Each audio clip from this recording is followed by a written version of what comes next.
Facebook page খুললে আপনি লক্ষ লক্ষ টাকা ইনকাম করতে পারবেন না। এখানে ধৈর্যের পরীক্ষা হয়। এই ধৈর্যের পরীক্ষায় যারা উত্তীর্ণ হয়, আমি মনে করি তারাই একমাত্র সাফল্য। এই ফেসবুক থেকে তারাই সফলতা পায়। তো যারা নতুন পেজ খুলছেন, মন খারাপ করবেন না। নিয়মিত ভিডিও আপলোড দেন, রিলস বানান, লং ভিডিও বানান 3 মিনিটের উপরে, এবং প্রতিদিন 4টা করে ছবি আপলোড দেন। এভাবে যদি একটা মাস কাজ করতে পারেন, আশা করি আপনারা মনিটাইজেশন পেয়ে যাবেন।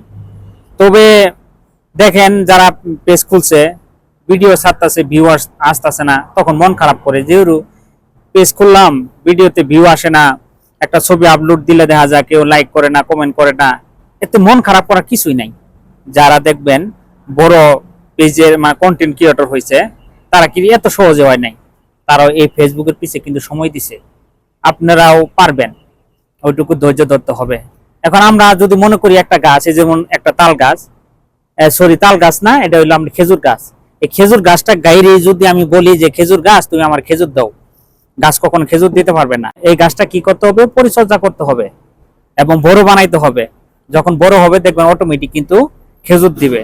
তেমনি ফেসবুক পেজটাকে আপনি বড় বানাইতে হবে। যখন বড় হয়ে সারবে দেখবেন, তখন আপনি প্রতিদিন 2-1টা করে ভিডিও আপলোড দেখেন, তারপর মাসে দেখবেন ভালো টাকা একটা ইনকাম করতে পারবেন। তো ওইটুকু আমাদের ধৈর্য ধরতে হবে। তো যারা আসলে ফেসবুকে কাজ করতে চান, তারা একটু ধৈর্য ধরেন, ধৈর্য ধরে কাজ করেন, দেখবেন এক সময় সফলতা পাবেন। আমি এক সময় নতুন ছিলাম, একদম জিরো ফলোয়ার ছিল।